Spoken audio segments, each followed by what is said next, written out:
자, 인사 나눌까요? 안녕하세요. 24년도 첫 강의인데, 뭐 항상 상투적인 말이지만, 그래도 새해 복 많이 받으시라고 이야기합니다. 근데 항상 첫 해 시작하면 새해 복 많이 받으라고 하는데, 12월 24일, 31일 가면 똑같더라고요. 강의대분들이 힘들기만 하고.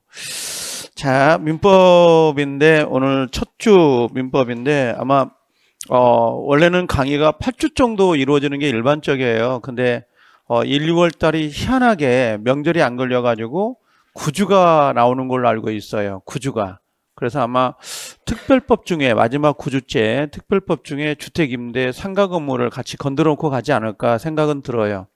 특별법 전체가 아니고 그 정도는 하지 않을까 생각이 되면 나중에 중개사법의 도움을 좀 받을 수 있거든요. 넘겨가는 거. 이렇게 요즘 중개사법에도 중개 실무 쪽에가 문제가 많이 배정되거든요. 좀 어려워서 그게 좀 있는 것 같아요. 지금 프린트는 나눠 드리는 사람도 있고 없는 사람도 있는데 이게 깨졌다는 거예요. 지금 요게 깨져가지고 그러는데 전 OT를 잘 못해요. 그냥 잠깐만 보고 갈 테니까 이것만 보려고 하는 거예요. 이 33회 때, 33회 때하고 34회 때가 약간 패턴이 바뀐 게 좀 있습니다. 특히 다른 과목은 제껴놓고요. 민법이 그래요. 민법 같은 경우는 24회 때하고 28회 때하고 32회 때 패턴이 바뀌었어요. 4번 정도가. 그래서 실제는 33회하고 34회하고 두 개를 비교해 보면 민법이 어떤 게 더 어려워요? 그러면 34회가 훨 어렵습니다. 실제는 어려워요. 34회가. 근데 거의 대부분들이 민법을 보는 사람들 유튜브 같은 데 보시면 민법이 쉬웠어요. 좀 그래도 답은 찾을 수 있어요. 그런 말들을 하거든요. 근데 수험생이 돼가지고 시험장에 가면 답만 놓고 보면 쉬워요. 답만 놓고 보면 답은 찾을 수 있는데 전체 문장 오지선당을 놓고 본다면 상당히 까다롭습니다. 이게 그 수험생 입장에서는 그렇게 좀 약간 난이성이 있는데 지금 약간 이게 없어지긴 했습니다. 지금 요게 그래서 쭉 나와 있는데 실제 33회 때는 23만 요게 23만입니다. 8,000명 정도가 원서를 접수했는데 한 17만 정도가 시험을 봤었거든요. 시험 자체는. 그래서 1차만 해도 3만 4천 명 정도가 합격을 했었어요. 1차가. 근데 34회 때를 좀 비교를 해보면 17만이 거의 18만이 원서를 냈잖아요. 원서 자체는. 근데 실제 응시한 사람은 요 13만 정도가 응시를 했고 합격생은 2만 7천 명이에요. 요것만 비교해 보자고 단순하게. 그럼 34만 정도가 1차를 합격했는데 여긴 27만 정도가 합격을 합니다. 합격률 자체가. 여기 좀 차이가 있고 2차가 좀 특이했어요. 2차 최종 합격자가 33회 때는 27만 정도가 합격을 했거든요. 합격 자체가 2만 7천 합격을 했는데 34회 때는 15,000명 정도가 합격을 해요. 거의 비교를 좀 해보면 거의 한 12,000명이 줄어든 거잖아요. 합격생이. 근데 요게 실제로는 이게 지금 이렇게 응시율, 합격률 이렇게 보이잖아요. 여기 23%, 여기는 31%라고 하는데, 요 31%는요, 원서 접수한 사람, 이 접수의 합격률을 말하는 게 아니라 응시율의 합격률을 말하는 거예요. 그럼 원서 접수를 전체를 놓고 본다면 합격률은 엄청 낮아지겠죠. 응시자가 적었으니까. 그럼 여기도 역시 뭐였냐? 이거 합격률도 23%지만 실질적으로는 이게 13%밖에 안 돼. 13%, 15%. 전체 원서 접수를 가지고 따지면 그래요. 근데 이 합격률이 전부 다 응시율에 해당해서 합격률을 정하는 거거든요. 퍼센트가 엄청나게 떨어진 거예요. 어떤 논의가 있었냐면 원래 절대평가였던 게 상대평가로 바뀌어야 된다라고 하면서 문제의 난이성은 그대로 가겠다라고 하는 게 취지였는데 국토부에서 작년에 발표가 되면서 절대평가를 그대로 유지하지만 합격률을 좀 낮추겠다라는 게 취지거든요. 그래서 실제로는 아마 합격률이 좀 세긴 하지만 첫 시간인데 이게 지금 15% 정도 된다면 앞으로 합격률은 10%에서 12% 정도로 떨어질 거예요. 그래서 실제는 10,000명 안쪽으로 가지 않을까? 많으면 12,000명 정도로 가지 않을까? 그 정도 예상을 해요. 실질적으로 합격률 자체를 점점 다운시켜가지고 가겠다는 건데, 하나만 더 이야기해 보면요. 여기 33회 때 1차 면제자가 있습니다. 그냥 1차 면제자라고 한다면 2차만 보는 사람, 2차만. 이게 2만 명이었어요. 이게 2만 명이었거든요. 2만 명이었는데 여기가 15,000명이 합격을 했잖아요. 여기서 동차 합격생이 5,000명이에요. 동차, 1년에 한 번에 끝낸 게 동차 합격생이 5,000명이고 요 2만 명 중 10,000명만 합격을 했어요. 10,000명이 떨어진 거예요, 지금. 작년에 34회 때. 그럼 10,000명은 어디로 가냐? 10,000명은 다시 1차를 해야 돼요. 근데 한 번 합격했던 사람은 다시 하게 돼 있거든요. 그래서 지금 현재 10,000명 합격자들, 그럼 그분들은 3년째가 되는 거잖아요. 1차 합격, 그 다음에 2차만 준비했죠? 다시 1차로 올 거 아니에요. 그분들은 동차 합격이 가능하겠죠. 그래서 한꺼번에. 그래서 실질적으로는 3년째 공부를 하는 거예요. 실제 중개사는 최소가 5년을 넘으면 안 돼요. 5년 이상 공부하면 포기하세요. 예, 너무 내 마음대로 할 건데 왜 그런 말을 해요? 그럴 수 있는데요. 가성비가 없어요. 떨어진다고 해요. 가성비가. 그래서 중개사 시험은 뭐 5년을 넘어서까지 공부할 정도의 시험은 아니에요. 이건요. 그래서 그냥 짧게 자격증 시험을 합격을 하고 그다음에 뭡니까? 합격을 해서 나가서 돈을 벌어야 되는 게 목적이거든요. 이게. 그래서 될 수 있으면 좀 긴장을 하시라는 거, 요것 때문에 좀 이야기를 합니다. 그래서 실제 올해 최종 합격자는 12,000명 정도 되지 않을까? 그 정도 생각을 해요. 예상치가. 국토부에서 지금 나오고 있는 게. 이건 비교를 해드리는 건데, 지금 전부 다 여러분들 과거에 민계공이 아니고 원래 민계중입니다. 원래 민계중이에요. 공법은 원래 2차에 있던 게 아니고 1차에 있었던 겁니다. 원래는. 근데 민법, 학개론, 공법이 3개가 들어가다 보니까 부담이 너무 높아져 버리잖아요. 그래서 공법을 2차로 토스를 해준 거예요. 좀 그 전에는 중개사법이 2차 과목의 메인이었거든요. 자, 근데 여러분들 맨날 공법하지만 공법 중요해요. 공법 중요하긴 하지만 제가 공부할 때 8일 정도를 공부를 했거든요. 8일 정도 100시간 정도를 공부를 했어요. 제가 2차만 준비를 했었거든요. 결과는 뭐 떨어졌어요. 어제도 확인했어요. 불합격이라고. 아니 원서 접수 때문에, 다른 시험 때문에 기사 시험을 보려고 원서를 Q&A 들어가서 접수하려고 하다 보니까 다시 내 마이 페이지를 클릭하니까 불합격하고 나와 있더라고요. 연병을. 자, 아니, 기분 좋은 건 아니에요. 그 기록이 남아 있으니까 항상 이게. 근데 100시간을 했는데 제가 누가 그래? 난 공법을 과락당했거든요. 근데 공법을 왜 공부 안 했냐고 이야기를 하는 사람도 있어요. 공법생들은. 저는 공법 해가지고 80점을 맞을 자신이 없었어요. 그래서 내 전략을 뭘로 짰냐면 중개사법으로 짰어요. 중개사법을 32개를 맞자. 그러면 이걸 토스해주면 되는 거니까 그 생각을 했던 거거든요. 근데 결과는 29개로 이제 종을 쳤습니다만, 이제 요게 과락당하면서, 그리고 이제 세법과 공시법은 제가 26개를 맞아서 나왔던 내용인데, 실제는 2개가 부족을 해서 제가 떨어진 거거든요. 실제는요. 요게. 근데 그게 문제가 아니라, 여기가 과락자 수가 나오잖아요. 요게 산업인력공단에 발표를 하거든요. 근데 여기 보면 40점을 못 맞았다는 거예요. 그럼 16개를 못 맞은 거예요. 16개를 못 맞은 사람의 응시생들, 원서 접수에 97,000명이에요. 97,000명이 16개를 못 맞은 거예요. 민법은요. 근데 공법은 뭐냐면, 여러분들 중요하다고 하는 공법이 37,000밖에 안 돼요. 잽도 안 되죠, 이건요. 따블이. 이렇게 차이가 나는 거고요. 거의 공시세법과 차이가 거의 비슷해요. 여기 보면 별로 차이가 안 나는 거야, 지금. 이게. 그럼 두 번째 봐보세요.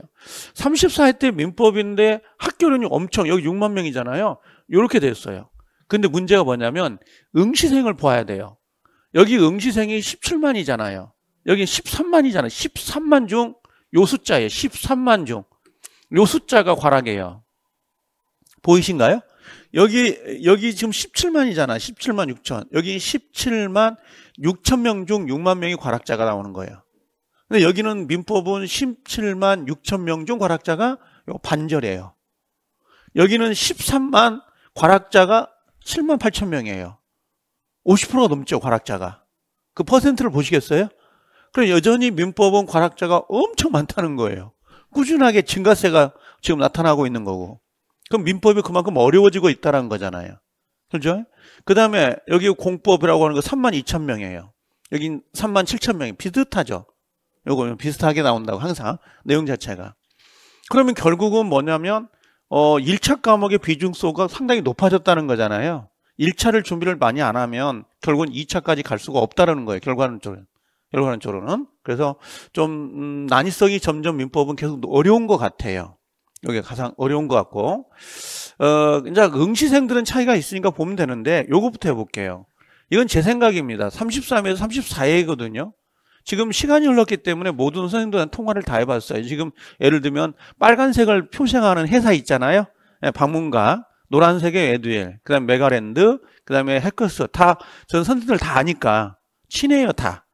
그래서 그 선생님들하고 다 통화를 해보고 공법생들 여기 다 이야기를 해보고 뭐 다 이야기를 해보면 학교는 다소 어려웠다라고 하지만 합격점은 비슷해요. 무슨 말이냐면 여기가 계산 문제가 들어갔거든요. 계산 문제가 10문제가 들어왔어요. 10문제가 들어왔는데 예전에는 공부를 좀 하면 6문제를 맞출 수 있었는데 지금 공부를 좀 해도 3문제, 4문제를 맞춰요. 이때 시험이. 2문제가 마이너스가 생긴 거예요. 그럼 사람들은 한두 문제가 어렵다고 하면 전체가 어렵게 느껴지는 거거든요. 시험장에서는요. 시험장에서. 그러다 보니까 그래서 이게 어려웠는데 점수 60점을 넘기는 것은 괜찮았다는 거예요. 이게요. 요게 좀 있었고. 그 다음에 민법은 답만 보면 답만 놓고 보면 시험장에 나와서 답만 봐요. 1번부터 5번까지 2번이 답이잖아요. 답만 놓고 보면 답은 쉬워요. 답은 쉬운데 시험장에서 학생들이 그 문제 전체를 놓고 푼다면 상당히 어렵습니다. 난이성이 33회보다 34회가 더 어려워요. 예전에 33회 때는 박스형 문제를 내잖아요. 그러면 그냥 박스가 나오면 뭐라고 했어요? 그냥 1번 기억, 니은, 2번 디귿, 니을 이렇게 2개씩 짝을 만들어줬거든요. 근데 요번에 33회 때는 1번에 기억하고 니은이고 2번에 기억이고 디귿에 아니 3번에 뭐 기억, 디귿, 그다음 니을 뭐 이렇게 나온다 문제가. 뭐 4번에다가 뭐 기억, 니은, 디귿, 그다음 니을 뭐 이렇게 낸다든지. 그리고 모든 걸 옳은 걸 정답으로 내는 문제가 많았어요. 옳은 정답으로. 그런 형태가 좀 많이 바뀌어가지고 실제 시험장에 가서는 학생들이 상당히 어렵게 느끼지 않았을까? 그 생각은 상당히 해요. 그 다음에 공법은 중개사법이 어려웠죠. 올해는 좀 쉬워질 거라고 예상들 많이 하고 있더라고요. 35회 때는. 34회 때 중개사법이 33회 때 쉬웠거든요. 그래서 34회가 어려워질 거라고 했는데 어렵더라고요. 저도 시험장에서는 32개 정도 맞겠다라고 생각을 했는데 나와서 보니까 3개가 미스가 생기더라고요. 이게. 그 다음에 공법은 33회 때는 어제도 이야기했을 겁니다만 쉬웠었어요. 아니 어려웠었어요. 그래서 상대적으로 34회 때는 좀 쉽지 않았나 그렇게 보통 이야기를 하더라고요. 그래서 33회 때 유튜브 같은 데 보면 공법생들 전부 다 뭐예요? 죽 썼어요. 막 욕 올라가거든요. 매상 댓글이. 근데 34회 때 와서 적중률을 너도 나도 자랑을 해요. 내 책에서 모두 다 나왔어요. 어디 노란색이든 빨간색이든 파란색이든 모든 공법생이 다 자랑을 하더라고요. 적중이 높아졌다고. 왜? 문제가 쉬웠기 때문에. 쉬웠기 때문에 적중이 높아진 거예요. 그건요. 근데 이때 34회 때 적중률은 개판이었어요. 거의 대부분들이. 죽었거든요. 그리고 같지도 않는 부분이 뭐 12문제가 나왔다, 8문제가 나왔다 그런 말도 많이 했고 그랬거든요. 공시세법은 비슷한 것 같아요. 근데 공시세법은 비슷하게 나오는 것 같더라고요. 형태 자체가. 형태 지금 이렇게 보면. 그래서 지금은 저희가 1차기 때문에 그러는 게 아니라 최종 합격을 하려면 1차가 되는 거고요. 그 다음에 또 하나를 이야기를 하시면 그런 건 있어요. 가끔 가다가 유튜브 보면 막 쉽게 합격했다고 이야기하지만 지금은 중개사가 쉽게 합격하는 과목이 아닙니다. 상당히 어렵습니다.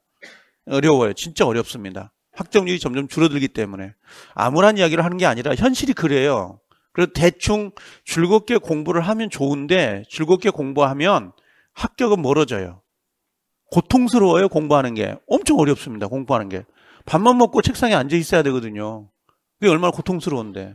근데 모두 다 중개사는 절대평가이기 때문에 쉽게 합격해요 라고 이야기하지만 절대평가가 더 어려운 것 같아요. 문제 난이성을 높여놓고 야 이건 절대평가잖아 이렇게 해버리니까 이게 그런 부분은 좀 있는 것 같더라고요. 그래서 될 수 있으면 지금 1월 달이지만 10개월도 안 남은 거거든요. 그래서 집 앞에 뭐 스터디 카페든 뭔가 이렇게 독서실 하나 잡아놓고요. 전기권을 꺼내가지고 토요일날, 일요일날 쉬는 날마다 가셔가지고 저녁밥 먹고 소화가 안 되잖아요. 그럼 가셔요. 가서 도서관에 가면 소화 잘 됩니다. 배는 나오는데요. 소화는 정말 잘 됩니다. 왜? 머리를 쓰기 때문에. 이 머리를 쓰면 에너지 소비량이 엄청 높아지거든요. 그래서 밥을 먹고 책상에 앉으면 꾸벅꾸벅 졸 수는 있지만 집중해서 책을 보면 배는 꺼져요. 배는 나옵니다. 그 대신 상대적으로. 그래서 배가 나오는 것과 공부량은 비례합니다. 그래서 고등학교 3학년 애들이 배가 나오고 힙부짝이 넓어지는 거야. 대학교 들어가면 공부를 안 하니까 슬립해지죠. 그게 차이가 있는 것들이에요. 그게. 자, 공부를 좀 해야 할 필요가 있는 거예요. 알겠죠? 그래서 덕담 아닌 덕담 아무런 이야기를 하는 건 아니고 그렇게 이야기를 하는 거고, 책은 요거 갖고 다니셔야 돼요. 요거 하나, 마스터북 하나 가지고 다니셔야 되고, 그 다음에 우리가 나오는 기본서가 있거든요. 메가랜드 기본서가 있는데, 요 기본서는 저는 사람 말 하지 않습니다. 여기 기본서 페이지는 있습니다. 혹시 가지고 계신 분들 이 페이지를 참조하면 되는데, 요게 지금 나가는 기본서의 모든 내용이 압축돼서 파일로 나가요. 이렇게 OX 문제든 아니면 객관식 문제로 나가거든요. 그래서 굳이 이 책을 사가지고 볼 건 없어요. 저는 참조를 하고 매일 보고 있지만 그렇게 생각을 하고 오시면 됩니다. 자, 나중에 제가 체계를 한번 잡긴 잡을 건데요. 민법은 거의 대부분들이 여러분들 알고 있으면 좋은데, 어떤 거냐면 민법 총칙, 물권법, 계약법, 특별법 이 형태로 되어 있거든요. 자, 낙사하지 말고 듣고만 계셔요. 그런다고 긴장하지 마세요. 뭐 그냥 듣고만 가세요. 요건 안 해요. 제가 긴장을 하셔야 됩니다. 적지는 마시고, 제가 이건 적어 놓으세요. 이건 중요합니다. 빨간색입니다. 파란색입니다. 이렇게 할 거거든요. 별표하세요. 그럼 파란색이고요. 빨간색 별표입니다. 그럼 빨간색을 치면 돼요. 이건요. 원래는 판서를 보통 안 하는데, 민총하고 그 다음에 두 번째가 뭐가 있냐면 물권법이라는 게 있거든요. 쓰지 않아도 됩니다. 물권법이 있고, 그 다음에 채권법이라는 게 있어요. 채권법. 그 다음에 우리가 민법에는 친족법이라는 게 있고 상속법이라는 게 있거든요. 그래서 친족, 요거 시험에 관련된 게 없기 때문에 내가 말을 가장 빨리 하는 말이에요. 지금 이게. 알겠죠? 이게 느리다고 하던데. 친족법이고, 그 다음에 또 하나가 친족, 그 다음에 상속법이라는 게 하나가 있죠. 원래 상속법 이렇게 법이 총 5가지 체계로 되어 있어요. 그럼 이게 물권이고, 이건 채권이고, 친족이고, 상속인데, 친족이 어떤 거냐면 요게 그냥 들어만 두면, 친족 안에는 혈족이라는 게 있고 인척이라는 게 있어요. 혈족은 피를 물려받은 거거든요. 아버지, 작은아버지, 큰아버지, 할아버지, 증조, 고조, 이게 혈족이고요. 인척이라는 게 있습니다. 여러분들 인척 결혼하셨죠? 예, 결혼했으면 인척이 있어요. 나 결혼 안 했는데요. 그럼 인척이 없어요. 장인, 장모, 처남, 처제. 예, 요게 인척 관계라 그래요. 인척은 결혼을 해야만 나오는 거고, 인척이 아니면 다 혈족이에요. 혈족인데, 그 관계를 나타내는 게 이 친족 관계라는 겁니다. 1촌, 2촌, 3촌 이렇게 나오는 것들이. 상속은 누가 말 안 해도 알고 있는 거잖아요. 부모님이 돌아가시면 아직 안 죽었어요. 근데 돌아가셨다고 가정하에 내가 얼마를 물려받을지 다 계산하고 계시죠, 머릿속에. 그렇죠? 아버님 돌아가시면 이 집은 내 거일 거야. 그렇죠? 계산하고 계시는 게 바로 상속이에요. 비율 퍼센트. 그 생각하면 되는데, 중개업하고는 아무 관계가 없는 거잖아요. 요것들이. 친족 상속은 빼버립니다. 요렇게. 그 다음에 여기 하나가 뭐가 들어가냐면 특별법이 하나가 들어가거든요. 네, 요게 특별법이라고 해서 하나가 더 추가됩니다. 근데 우리 중개사법 시험 시행령이라는 게 있거든요. 거기는 얘 특별법을 15%만 내라라고 되어 있어요. 15% 내에서만 내세요라고 되어 있기 때문에 40문제 중 15%면 6문제가 돼요. 그래서 최대 맥시멈은 6문제만 나온다고 보시면 돼요. 요건 그래서 예전에 기출문제를 보면 5문제가 나온 적도 있고 6문제가 나온 적도 있습니다. 그 문제 수는요. 그럼 이 특별법은 어떤 게 있습니까? 라고 하면 총 5개 법률이 있습니다. 5개 법률이 있는데, 하나가 뭐냐? 줄여볼게요. 그냥 요게 주임법이라고 해서 주택임대차 보호법이라는 게 있습니다. 주택임대차보호법이 있고, 그다음 또 하나가 상임법이라고 해서 상가 건물이라 그래요. 상가 건물 임대차 보호법인데, 상가 건물은 반드시 사업자 등록을 할 수 있는 상가 건물만 됩니다. 무허가 점포는 이게 적용을 받지 못합니다. 그 다음에 또 하나가 담보 가등기 또는 가등기 담보라고 하거든요. 이건 가담법이라고 합니다. 그냥 가담법 그럽니다. 가등기 담보 등에 관한 법률이라 그래요. 중요하지 않습니다. 한 3개월 지난 다음에 이 명칭을 외워도 괜찮고요. 6개월 지나서, 아니 시험 끝나고 알아도 상관없어요. 이게 내용만 알면 되니까. 그 다음에 또 하나가 저는 집합건물법이라고 하거든요. 집합건물법 이렇게 이야기를 하는데, 이게 어떤 거냐면 하나의 건물에 소유권을 달리하는 여러 개의 세대가 들어가 있는 경우가 있잖아요. 아파트나 빌라나 요게 구분상가, 이런 것들이 구분상가거든요. 구분상가는 소유자를 달리하는 거고요. 통으로 가지고 계신 분도 있죠. 통상가 같은 경우. 그래서 여기에 집합건물법이 하나가 있고, 근데 마지막 하나가 명의신탁이라고 해서 부동산 실권리자 명의등기에 관한 법률이라는 게 있습니다. 약간 길긴 하죠. 이걸 우리가 부실법이라고 할까? 부동산 실권리자 명의등기에 관한 법률, 부실법 그래요. 그래서 총 5개 법률이 나오는데, 보통은 얘가 2문제, 얘 하나 이렇게 6문제 정도가 배정이 되고요. 중개사법이라는 걸 토요일 날 배우잖아요. 중개사법에 가면 요 주임법하고 그다음에 요 상임법하고 그다음에 요 부실법 요것 정도 요게 세 개가 중복이 돼요. 거기 중개사법에도 같이 나온다고 보시면 될 거고요. 간혹 가다가 집합건물법에 관한 내용이 보이더라고요. 그 지문 하나, 2개 정도가 그런 건 좀 있습니다. 그래서 요게 요거하고 요것 정도가 하는데, 자, 가기 전에 요걸 좀 해봅시다. 민법 총칙에서 우리가 배우는 게, 자, 민법 총칙 첫 번째 한번 펴볼래요? 여기 마스터북은 9페이지가 있고, 아니 8페이지가 있고요. 기본서는 29페이지에 있는 부분이에요. 혹시 동영상을 보신 분들은 기본서를 참조하시면 됩니다. 나도 여러분들한테 1차, 2차를, 동차를 1년 만에 끝내는 걸 바라요. 제가 수험생활을 이거 말고 옛날 과거의 수험생활이 5.5를 했거든요. 5년 반을 했는데 결과에 떨어져가고 맨날 떨어지는 것 같아. 떨어져가지고 여기 와 있는 거거든요. 중개사 시험은 12년간 시험장에 갔어요. 12년간 갔어요. 시험장에 가서 시험지를 가지러 갔던 거고, 진짜 내 시험은 5년 반을 했던 것 같아요. 5년 반. 상법이 과락당한 바람에 여기 와 있긴 하지만 맨날 과락이네. 상법도 과락당했는데. 참.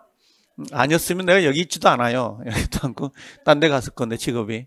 자, 이 마스터북의 8페이지 볼 수 있나요? 네, 말페이지 8페이지. 1월 달하고 2월 달은 제가 민총에다가 좀 치중을 많이 할 거거든요. 민법 총칙은 꼭 8문제를 맞춰주세요. 꼭 8문제를. 알겠죠? 목표치가 있습니다. 자, 여기 보면 첫 번째 제목이 뭐라고 되어 있냐면 권리변동이라고 되어 있거든요. 보이시죠? 그럼 이게 권리가 나오고 그 다음에 변동이라는 거예요. 민법은 잘 모르겠다 그러면 단어를 끊어 쓰면 돼요. 끊어서 알면 되거든요. 권리라고 되어 있잖아요. 이 권리가 뭐냐면 여러 개의 권리가 있지만 우리가 시험을 볼 때 권리라고 하면 어떤 권리를 말하냐면 요게 물권하고요. 물권하고 채권을 말하는 거예요. 물권, 채권을 권리라 그래요. 그럼 지목을 바꾸면 물권 변동 이렇게 해도 되고 채권 변동 이렇게 해도 되겠죠. 그럼 변동이 뭐냐? 변동은 권리가 발생이 되고요. 그 다음에 변경이 되는 거야. 변경. 그 다음에 또 하나가 뭐냐면 소멸되는 것을 총칙에서 변동이라 그래요. 사람으로 친다면 생로병사거든요. 출생하고 살아가고 죽어가는 과정이에요.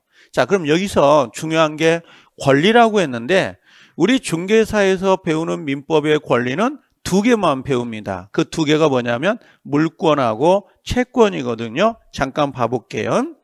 여기 보면 뭐가 있냐면 여기 물권이라는 게 있고 여기 채권이라고 하는 게 2가지 들어오잖아요. 물권, 채권 보이시죠? 그럼 물권은 나중에 나올 건데 물권이 뭐예요? 그러면 그냥 사람이 뭐라고 했어요? 물권이에요. 예, 물권을 직접 지배해서 사용하고 수익하고 처분하는 것들을 말하는 게 바로 물권이에요.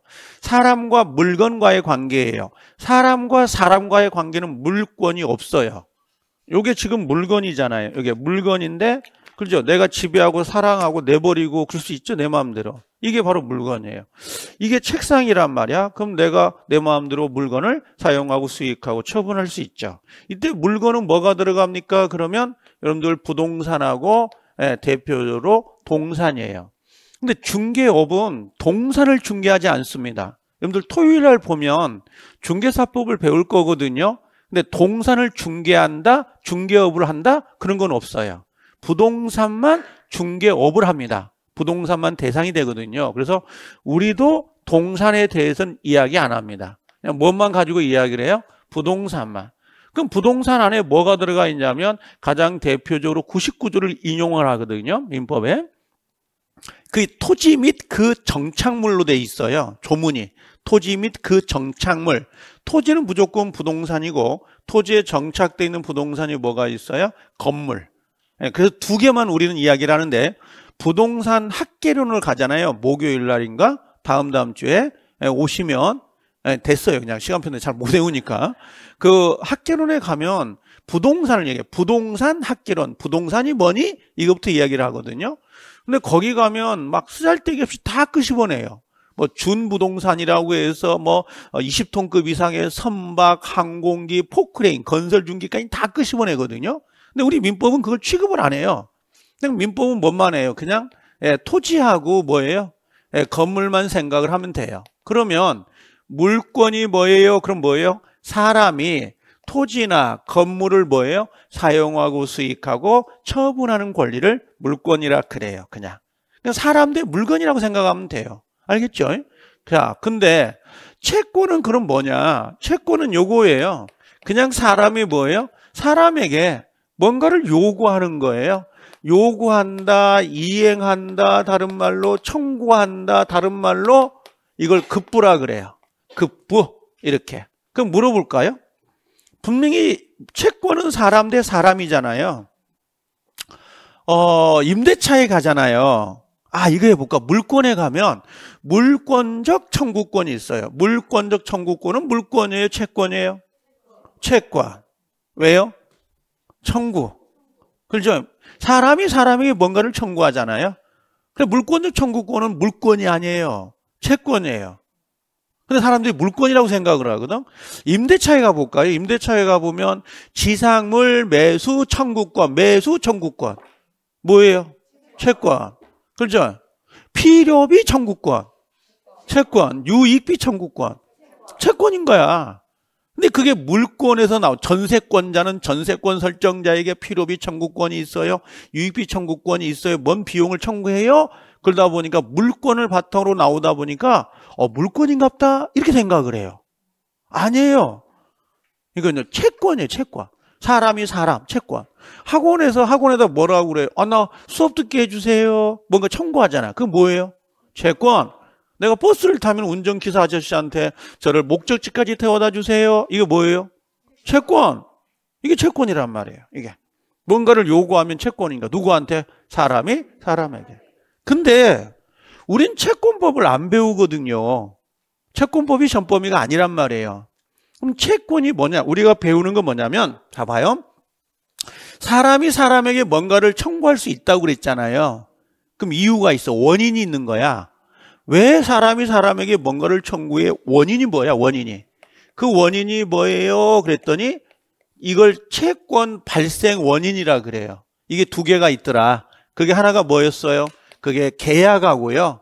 또 하나가 뭐냐면 법의 규정이에요. 법의 규정. 그 법의 규정에 따라서 그러한 채권이 발생이 되는 거예요.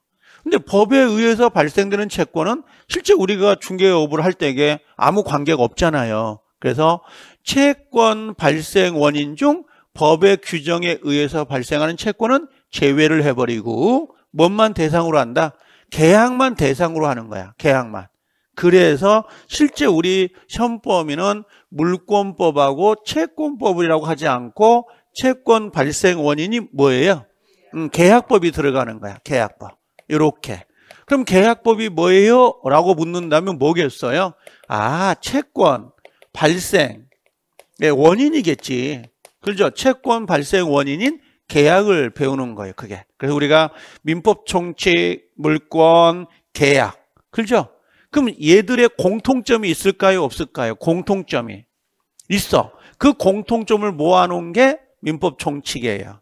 근데 민법 총칙은 참 웃긴 게 뭐냐면 민법을 하다 보면 수학 같은 거 있잖아요. 수학은 처음에 시작할 때 쉬워요. 중학교 1학년 수학. 그죠? 플러스 마이너스 중학교 때 배우나?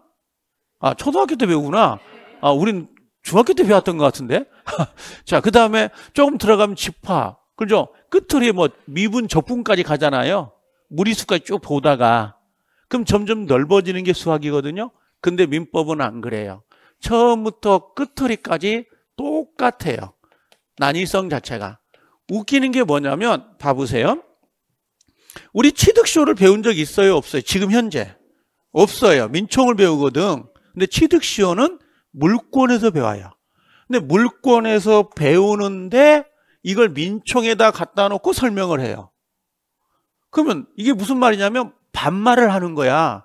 야, 너 취득시효 알지? 너 취득시효 알지? 그래놓고 취득시효는 원시취득이야? 하고 지나가 버려요. 우리가 배울 때 봐서요. 상속을 배운 적도 없고 매매가 뭔지 배운 적도 없어요. 이건 계약법이고 이건 상속법에 있는 거거든. 근데 이걸 끄집어다가 민법 총칙에서 당신들 알고 있죠? 해놓고 반말을 툭 던져놓고 지나가 버린다고요. 그러니까 수험생 입장에서는 그럼 취득시효가 뭘까? 궁금해. 그럼 매매가 뭘까? 상속이 뭘까? 궁금하다고. 그걸 찾으면 안 돼요. 찾으면 나가지를 못해. 한 장, 두 장을. 그래서 끝허리까지 오셨다가 배운 다음에 다시 돌아가면 두 번째, 세 번째는 그 뜻을 알게 된다고. 그러니까 모르면 과감히 넘어가는 것도 괜찮아요. 그냥 굳이 그걸 막 네이버 지식한테 찾아가지고 물어보려고 하지 마시라고. 그 네이버 지식인의 그 댓글을 다는 학생은 초등학생도 있어. 알죠? 잘못된 게 들어올 수 있단 말이죠. 그래서 그런 것들 염두에 두시면 되는데, 자, 그럼 가볼게요. 권리가 변동된다라고 되어 있잖아요. 그럼 뭐예요? 물권이나 채권이 변동되는 거예요. 그죠? 변동되는 거. 물권이 발생하는 거, 물권이 뭐예요? 변경되는 거, 물권이 소멸되는 모습을 권리변동이라 그래요. 권리변동. 자, 그래서 우리가 가끔 제가 이야기할 때 뭐라고 하냐면 요 이야기를 하죠. 갑이란 사람이, 여기 갑이란 사람이 있습니다. 자, 갑이란 사람이 토지를 가지고 있는데 토지 소유자입니다. 이 사람은 건물을 가지고 있지는 않습니다. 근데 나중에 어떻게 해요? 요 갑이라는 사람이 건물을 이렇게 신축을 했어요. 그럼 신축을 했다는 건 갑이 가지고 있지 않던 건물이 새로 발생이 된 거죠. 그럼 갑이라는 사람은 요 건물에 뭘 갖게 된 거죠? 네, 건물에 소유권이라는 권리를 갖게 됩니다. 그럼 갑은 그 소유권을 가지고 그 건물을 사용하고 수익하고 처분할 수 있어요? 없어요? 그게 물권인 거야. 사람이 없잖아요. 갑밖에. 그렇죠? 사람이 물건. 이게 물권인 거죠. 이게. 근데 얘가 가지고 있다가 요걸 누구한테요? 을이라는 사람한테 매매를 통해서 소유권을 이전해 줄 수 있어요? 없어요? 있죠. 그럼 권리자가 변경이 생긴 거야? 안 생긴 거야? 생긴 거죠. 이게 권리자가 바뀌는 거야. 변경이 된다라고 하죠? 권리자가 바뀌어요. 요건 변경이 된 거죠. 그러다가 나중에 갑이라는 사람이, 아니 을이라는 사람이 건물을 가지고 있다가 건물이 화재로 소실할 수도 있고 또는 뭐 수용당해 버릴 수도 있고 뭐 이번에 그 일본처럼 지진이 나가지고 푹석 주저앉을 수도 있잖아요. 그럼 소유권이란 권리가 어떻게 되는 거야? 소멸이 되는 거죠. 그럼 소유권 자체가 발생되기도 하고 변경되기도 하고 소멸되는 모습들을 박스로 정리해 놓은 게 권리변동이에요. 권리변동. 자, 그러면 돌아가 보면 여기는 시험에 나와요 라고 묻는다면 안 나와요. 그냥 일종의 참조만 좀 해주시고요. 예전에 기출된 문제가 몇 개 있습니다. 그래서 몇 개만 좀 치워놓으면 되는데, 자, 여기서 여러분들이 좀 기억을 해 놓을 거는 요거네요. 자, 여기다가 또 빨간색을 썼다고 할까봐, 여기 원시취득 보이죠? 요 원시취득 밑에다가 전주 X라고 좀 써놓으면 좋은데, 전라북도 전주가 아니에요. 전에 주인이 없었습니다. 이런 의미예요. 전에 주인이 없습니다. 전에 주인이 없다가 새로운 권리가 발생이 되는 걸 원시취득이라 그래요. 그럼 원시취득에 어떤 게 있습니까? 그러면 무주물, 선점, 유실물, 습득 몇 가지가 있는데 이건 나중에 기회가 되면 설명을 할게요. 취득시효는 체크해 놓으세요. 취득시효, 신축 동그라미, 여유가 있다면 부합까지. 요 세 개는 좀 동그라미를 좀 쳐놓으시면 좋습니다. 이거는. 취득시효는 나중에 승계취득이에요. 그러면 안 됩니다. 원시취득인 거고. 그 다음에 승계취득은 승계라는 건 앞사람으로부터 물려받는 거잖아요. 그럼 전에 주인이 있어요, 없어요? 전주가 있다. 요거 하나 오고요. 그 다음에 승계라는 건 물려받는 거잖아요.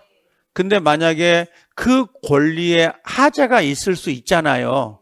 아버지가 가지고 계셨는데 그 권리에 하자가 있을 때 아들내미가 상속으로 물려받을 수 있죠. 그러면 그 하자도 같이 승계가 돼요. 앞으로 승계란 단어가 보이면 앞사람의 권리에 하자가 있으면 그 하자도 승계된다. 이렇게 항상 생각을 하시라고. 그래서 하자도 뭐가 된다?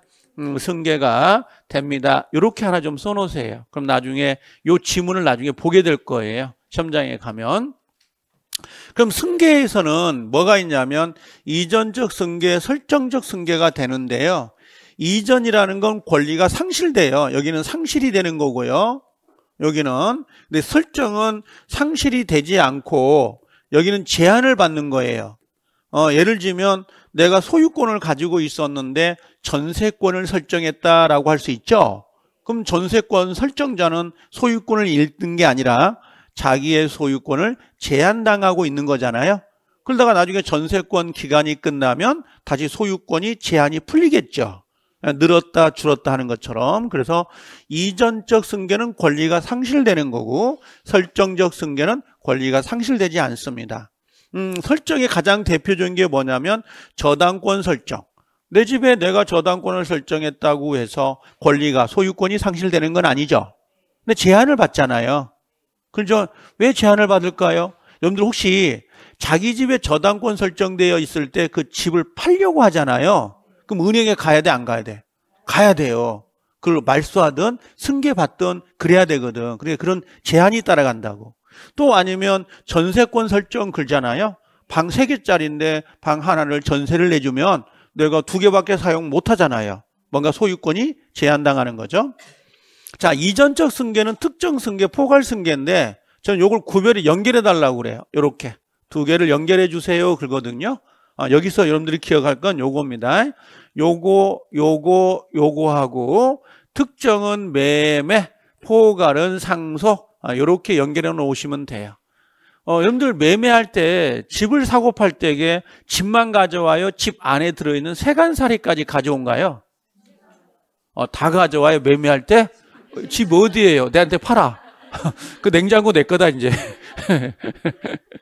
자, 우리가 보통 매매는 특정 그 집만 갖고 오거나 그 토지만 갖고 오는 거잖아요. 특정되어 있는 거고, 그다음에 상속 같은 경우는 포대기로 가져오는 거잖아. 포괄. 아버지가 쓰던 세간살이까지 모두 가져오는 거예요. 그래서 포괄 승계는 상속, 특정 승계는 매매, 이렇게 연결만 해주시라고. 요거 참조해라고 했어요. 시험은 아닙니다. 자, 변경으로 한번 가볼게요. 변경은 주체 변경, 내용 변경, 작용 변경인데 여기 작용 변경에다가 빨간색 별 표시 하나만. 작용 변경에다가 빨간색 별 표시. 내가 빨간색은 하나밖에 안 쳤습니다. 그 다음에 요건 필요 없고요. 주체가 바뀌는 거니까 여기서 요것만 하나 갖다 놓으세요. 요것은 여러분들이 파란색으로 갖다 놓으면 좋은데 물건 인도 채권이 뭘로 바뀐 거예요? 손해배상으로 바뀌었다라는 거 보이시죠? 그것 정도 하나만 좀 체크해 놓으세요. 얘는 파란색인데 시험장에 가면 이 끝털에 뭘로 쓰냐면 요걸 작용 변경으로 나올 거예요. 작용 변경이다 그러면 X 이렇게 가시면 되고요. 네, 물건이 원래 인도를 해야 되는데 손해배상으로 바뀐 거예요. 자, 어떤 상황인지 잠깐 예를 들어볼게요. 여러분들 항상 머릿속에 그림을 그려야 됩니다. 그래야 빨리 읽어져요. 맨날 뭐 키워드를 찾으세요. 키워드를 찾으세요. 개판이요. 여러분들 초짜가 예를 들면 뭐 백설공주를 읽었을 때 초등학생이 키워드가 뭔지 아세요? 백설공주 키워드가 뭐예요, 여러분들? 사과요. 사과. 알겠죠? 그럼 누구하고 결혼해야 돼? 왕자하고, 이왕자하고. 그게 키워드인다고. 근데 누가 읽으면 그걸 알겠냐고. 옛날에 뭡니까? 공주가 살았어요. 그거 출발할 때 옛날 그 키워드예요. 찾기가 쉽지 않다고, 그게. 좀 그림을 그리면 되는데 여기 어떤 거냐면 요거예요. 갑이라는 사람이 집을 넘기기로 했고 을은 그 대가 돈 1억을 주기로 했다고 합시다. 그렇죠? 근데 이 친구가 라면 끓여 먹다가 집을 홀라당 태워버렸어요. 그럼 채무자가 집을 이행할 수 있나요? 없나요? 없죠. 근데 뭘로 바뀌는 거예요? 얘는 손해배상 청구할까 안 할까? 하겠죠. 그럼 물건 인도 대신에 뭘로 바뀐 거예요? 손해배상. 내용이 바뀌었죠. 바구니에 담을 물건이 없어지고 손해배상으로 바뀐 거야. 내용이 바뀐 거지, 내용이. 그래서 물건 대신 손해배상을 해줘야 된다 그러면 내용이 바뀌었구나. 이걸 내용 변경 이렇게 연결할 수 있어야 돼요. 내용 변경 요 한 지문만 5분도 안 걸려. 두 번째, 작용 변경은 저당권 순위 변경하고 등기된 임차권이라고 되어 있잖아요. 이 두 개는 외우세요. 그게 편합니다. 자, 요게 우리 뭐 어차피 뒤에 가면 배워야 되니까 저당권은 우리나라는 순위가 승진되는 원칙이 있습니다. 자, 한번 해보면 갑의 집이 있고요. 여기에 을이 1번 저당권이 있다고 합시다. 그럼 여기에 병이라는 사람이 2번 저당권이 있습니다. 자, 여기서 질문 하나 해볼게요. 저당권 1번, 2번 물건의 저당을 잡았죠? 질문, 공부한 사람. 아니, 상식 그냥. 하나의 물건의 저당권은 여러 개가 성립될 수 있다. OX. O. 그죠? 다시 해볼게요. 하나의 집에 전세권이 여러 개가 성립될 수 있다. OX. X. 이유는 둘 차이가. 전세권하고 저당권의 차이점이 뭐예요? 전세권은 하나밖에 안 생겨요. 일물, 일권. 근데 저당권은 하나의 물건이더라도 여러 개의 저당권이 설정될 수 있죠. 국민은행, 새마을금고, 저축은행. 둘 차이 이유가 뭐예요? 오케이, 점유. 점유 차이 때문에 그래요. 전세권은 반드시 직접 점유하여 사용해야 돼요. 근데 저당권은 점유해야 안 해요. 그러면 다 점유를 안 하는 권리는 여러 개가 성립될 수도 있다, 없다? 있다. 우리 물권 8가지 중 점유를 하지 않는 권리가 2가지가 있는데 그게 지역권하고 저당권이에요. 지역권과 저당권은 이중적, 삼중적으로도 설정이 가능합니다. 무슨 말인지 알겠죠? 어차피 잊어먹거든요. 문 열고 나가면. 근데 이제 여러 번 덧칠하다 보면 그 기억이 간다고. 이중 설정했죠? 자, 1억 받아야 되고 1억 받아야 됩니다. 빌려준 돈이 1억이라는 의미죠. 근데 돈을 못 갚았어요. 그럼 이 집이 경매로 넘어가요? 안 넘어가요? 넘어가죠. 경락대금이 1.5입니다. 1억 5천이라고. 그럼 누군가 손해를 볼까 안 볼까? 보겠죠. 누가 가져갈까? 1번. 똑같이 평균으로 나눈다. 2번. 아니다. 먼저 1번이 빨대를 먼저 꽂는다. 빨대를 1번이 먼저 꽂는 거야. 그럼 이 친구가 1억 받아가겠죠. 그럼 얘는 뭐예요? 얘는 식빵이겠죠. 그렇죠. 왜? 5천밖에 못 받아가니까. 1억 빌려주고. 무슨 말인지 알겠죠? 그런데 다행인 게 뭐냐면 이 친구가 돈을 갚았어요. 변제를 해버렸습니다. 그럼 1억은 없어져 불죠? 그럼 이 2번이었던 병이 순위가 올라가 안 올라가? 올라가면서 이젠 1억을 받을 수 있게 된 거죠. 뭐가 바뀐 거야? 힘이 바뀐 거야. 힘. 그렇죠? 그게 작용이 바뀌었다, 효력이 바뀌었다 그런 의미예요. 효력이 바뀌었다. 이해되시죠? 하나만 더 해볼까요? 자, 갑이라는 사람이 집이 있고 을이라는 사람이 임차인입니다. 빌려 쓰는 사람. 이 사람은 뭐겠어요? 임대인이죠. 대여하는 사람. 임대인, 대여하는 사람. 그렇죠? 근데 본래 임차권은 등기가 되나요? 안 되나요? 안 됩니다. 전세권은 반드시 등기해야 되지만 임차권은 등기가 안 되거든요. 할 수는 있어요. 621조에 따라 임대인이 반대를 하지 아니하면 등기를 할 수 있지만 거의 대부분들이 임대인이 반대를 합니다. 집주인이. 그 이유는 나중에 이야기를 해볼게요. 근데 만약에 주인이 바뀌었어. 원래 2년간 살기로 했는데요. 얘가 1년 살았거든요. 근데 주인이 바뀌어버린 거야. 병을 뭐라고 부를까요? 병도 임대인일까요? 처음에 공부하면 초짜들은 병이 임대인 줄 알아요. 임대인 아니에요. 얘는 신소유자예요. 임대인은 누구예요? 갑이지. 병은 임대인이 아니라고요. 얘는 신소유자죠. 그건 신소유자, 새로운 소유자입니다. 그럼 이 친구가 1년밖에 안 살았는데 갑자기 주인이 바뀌어서 나가 그럽니다. 나가요. 그럼 을은 나가야 돼요? 살 수 있는 거예요. 나가야 돼요. 왜? 얘하고 얘가 계약한 적이 없거든. 2년을 계약한 적이 없다고. 계약은 누구하고 했어? 갑하고. 이 나쁜 놈. 그럼 갑은 어떻게 해야 돼? 을은요. 을은 갑에게 뭘 청구해? 손해배상? 그 손해배상 근거가 뭐예요? 근거가. 그걸 고급지게 뭐라고 불러요? 채무를 불이행한 거야. 채무불이행이라니까. 아니 2년간 살기로 약속을 했잖아. 근데 약속 안 지켰잖아. 그럼 채무를 불이행한 거지. 그게 근거야. 그래서 손해배상을 청구하고 나가야 되는 거지. 얘는 억울하겠지. 그래도 2년 살기로 했는데 1년 만에 쫓겨나는 거니까. 근데 다행히 이 친구가 뭐 하면 임차권을 등기할 수 있다고. 등기했죠? 다행히 집주인이 해준 거야. 그럼 대항력이 있다 없다? 있다. 자기의 권리 1년 더 남았어요? 더 살겠어요? 라고 주장할 수 있다 없다? 있다는 거야. 그게 대항력이고 그게 주장할 수 있다는 거야. 그럼 힘이 바뀌는 거잖아요. 지금은 그냥 아무 때나 담배 피고 그러잖아요. 고등학생도 담배 피고 그러는데 뭐 그죠? 못할 것도 아니야. 근데 길거리 가다가 침만 뱉지 마요. 태태 뱉는 거. 아우 나빠 그거 담배 피는 거. 담배 피는 건 상관없는데 담배 피다가 태태 뱉는 거 있잖아요. 그건 참 아닌 것 같아. 그건. 자, 좌우지간. 저 때는 군대 대학을 다녀도 자기 집에서 담배를 피잖아요. 아버지 계시는데 뒤튀기 나간가. 진짜 농담이 아니고. 근데 군대를 갔다가 와서 담배를 피잖아요. 그러면 아버님, 어머님이 야 조금만 펴라. 뼈 삭는다. 그러거든요. 그건 무언에 펴도 괜찮다는 말이잖아요.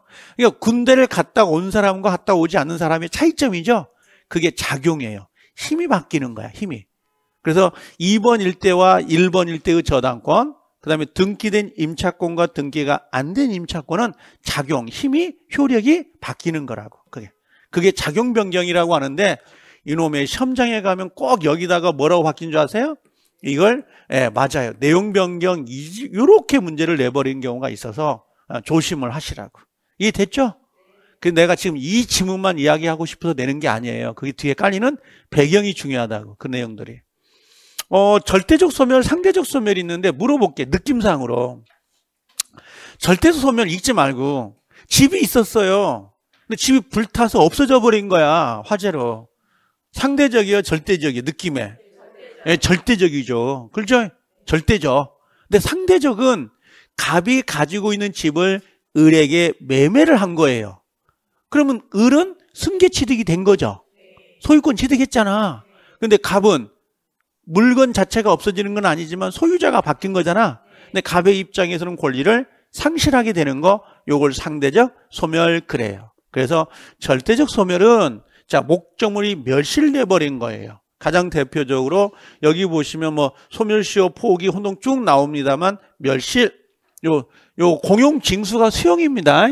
수용. 요 공용징수 옆에서 모르겠으면 수용 요 정도. 요 두 개만 기억하면 동그라미 쳐놔 봐요. 멸실, 수용 요것만. 그 다음에 상대적 소멸은 그냥 매매 동그라미 쳐놔요. 매매로 해서 봐요. 물어볼게. 갑에서 을로 집이 매매를 통해서 넘어왔습니다. 등이 넘어올 수 있죠.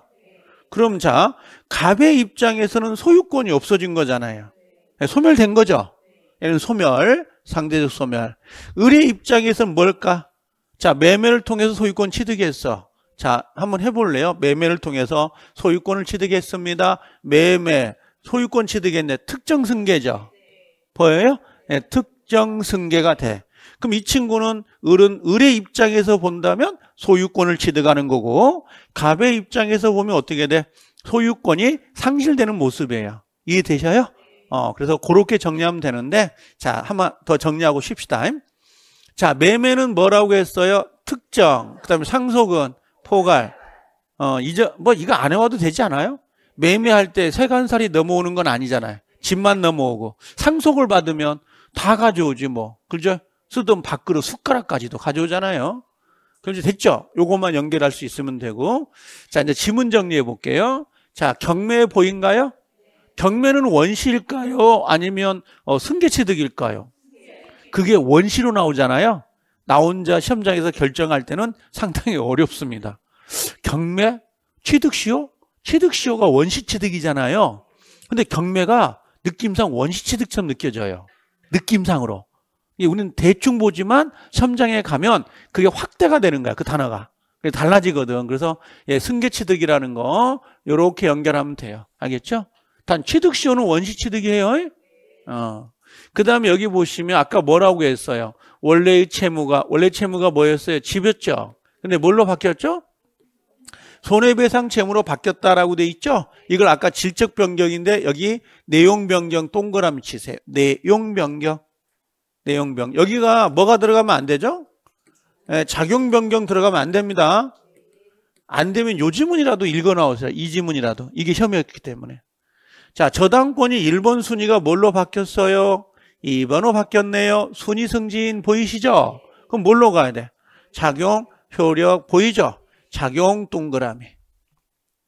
자, 갑이 소유하고 있던 가옥을 누구한테 팔았나? 을의 매각 동그라미. 매각은 매매예요. 그러면 갑의 입장에서는 소멸이죠. 을의 입장에서는 특정 승계고. 여기 입장에서는 소멸 보이죠? 그럼 요 을의 입장에서는 뭐예요? 승계. 취득 중에 뭘로 가야 된다? 특정 승계. 이렇게 정리가 되는 거죠. 누구 입장에서는 다르잖아요.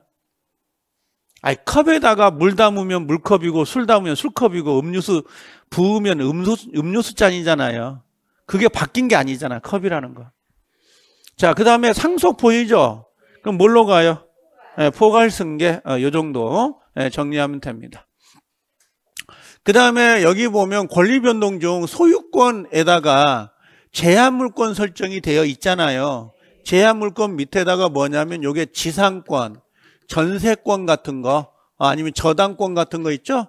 이런 거 생각하면 돼요. 그래서 늘었다 줄었다 양적 변경이라고 하는데 요거 생각해 볼래요, 여러분들? 내가 방 3칸이잖아요. 그럼 내가 방 3칸을 사용할 수 있죠?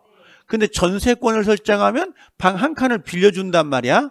그럼 내 소유권 사용할 수 있는 범위가 2칸이죠? 이해돼요? 제한당했다, 늘어났다, 줄었다, 그죠? 요걸 우리가 양적 변경 이렇게 이야기를 해요, 그냥. 이게 양적 변경. 뭐 그 정도 보면 되고. 아까 매매 동그라미, 그 다음에 상대적 소멸 동그라미. 매매는 상대적 소멸이고 반대로 특정 승계가 되겠죠. 그렇게 정리해 놓으시면 접근하기 편할 거예요. 그 다음에 여기 밑에 8번에 아직 내가 이야기 안 했는데 여기는 나중에 제가 좀 이야기를 할게요. 요 8번은 제 기억 속에 28회, 32회, 34회 때까지 문제가 배정이 됐어요. 그게 뭐였냐면 최고하고 거절이라는 거거든요. 최고 거절은 법률행위가 아니고 이걸 준법률행위라고 돼 있죠. 준법률행위 설명할 건데 옆에다가 뭐라고 쓰냐면 이게 준법률행위라 그래요. 준법률행위. 올해 시험 나올까 안 나올까요? 개풀은 여기 나왔는데 또 나와요. 자, 작년에 냈다니까 올해 나오겠어요. 혹시 여러분들 공부한 사람들 무권대리 기억나요? 무권대리? 자, 공부한 11월, 12월 아니면 작년에 했다가 아탄께 떨어지신 분들 무권대리에서 권한 없이 대리하는 거잖아. 그럼 본인이 가지고 있는 권리가 2가지가 있어요. 본인이 가지고 있는 권리 2가지. 하나가 뭐예요? 추인권, 거절권. 그죠? 거절권. 그 다음에 상대방이 가지고 있는 권리가 2가지 있죠. 철회가 먼저 나오면 예? 최고권, 최고권 2번째 철회권. 철회권은 단독행위거든. 최고권은 여기 있죠. 최고권 거절권은 준법률행위, 다른 말로 법률 규정이에요. 다른 말로 법으로 정해져 있는 거예요. 요게 법정이에요. 법률 규정을 다른 말로 준법률행위라 그래. 준법률행위 법률 규정은 법의 규정에 따라서 효과가 발생되는 것이지 당사자 의사에 따라 효과가 발생되는 게 아니에요. 이런 의미예요. 당사자 의사에 따라 효과가 발생되는 걸 뭐라고 부를까요? 당사자가 의도한 대로 효과가 나오는 걸 뭐라고 불러? 법률행위. 법률 규정에 따라 효과가 발생되는 건 준법률행위. 준법률행위 다른 말로 법률 규정. 같은 멘트야 이게. 그래서 효과가 당사자 의사와 상관없이 법의 규정에 따라 효과가 발생되거든. 이 최고나 거절이. 아셨죠? 그래서 그거 체크하는데 나오진 않을 거예요. 자, 두 번째 나오는 게 봐봐. 권리가 아까 뭐라고 했어요? 권리가 물권, 다른 말로 채권. 그럼 권리가 변동되는 원인이 나올 거 아니에요? 그럼 무슨 말일까? 풀어볼까요? 물권이 발생되고 변경되고 소멸되는 원인. 채권이 발생되고 변경되고 소멸되는 원인이 두 가지가 있는 거야. 그 두 가지가. 하나가 뭐예요? 그러면 법률행위, 법률 규정. 법률 규정을 다른 말로 뭐라고 할까요? 준법률행위. 준법률행위. 준법률행위가 법률 규정이에요. 다른 말로 뭐라 그래? 이게 법정이라고 하죠. 법정. 법으로 정해져 있습니다. 법정. 이렇게. 그 다음에 법률행위는 뭐예요? 다른 말로 여기 써졌네. 당사자가 의도한 대로 효력이 발생하는 거. 그렇죠. 당사자가 생각한 대로 효력이 발생하면 법률행위라 그래요. 내가 저희 집사람하고 나는 결혼해야 되겠다. 나는 설거지 밥 안 하려고. 그래서 집사람하고 결혼했거든요. 그럼 내가 의도한 대로 효과가 발생한 거죠? 그게 뭐예요? 법률행위를 한 거야. 그러면 혼인도 뭐야? 혼인도 법률행위인 거지. 매매는요. 나 이거 물건 사야 되겠다. 이 집 사야 되겠다. 내가 의도한 대로 효과가 발생되죠? 그걸 뭐라 그래? 법률행위라 그래요. 그래서 당사자가 의도한 대로 효과가 발생되면 법률행위인데 사전적 의미를 좀 이야기해 볼까요? 사전적. 요것만 하고 쉴 테니까 조금만 참아봐요. 힘들어 죽겠어요. 그죠? 앉아 있으려니까. 공부는 고통이에요. 고통스럽지 않다고. 공부만큼 쉬운 게 어디가 있어? 공부가 어려운 게 뭔지 아세요? 공부가 어려운 게 결과예요. 결과. 결과를 만들어내지 못하면 그게 고통스러운 거예요. 삶이 살아가는 건 결과를 안 만들어도 상관없습니다. 내가 살아가는 게 역사이기 때문에. 근데 시험이란 자격증 시험은 결과를 만들어내야 되거든요. 아무리 죽을 똥 살 똥 공부를 해도 결과가 나오지 않으면 아무 쓸데기 없습니다. 너 공부 안 한 거예요. 그게 낙인이에요. 낙인. 공부 안 한 겁니다. 그걸 내가 철저하게 느껴본 사람이잖아요. 오케이. 시험을 너무 많이 보는 것 같아. 3월달도 또 봐야 되거든 또. 근데 볼 때마다 떨어지는 거야. 3월달 봐야지, 또 7월달 봐야지. 맨날 보는데 우리 집사람이 내 취미가 시험 보는 게 취미냐고 물어보더라고요. 근데 시험장에 왜 가는 줄 아세요, 제가? 3월달에 시험 보는 건 기사시험이거든요. 그럼 대학교 4학년들하고 봐요. 젊은 애들하고.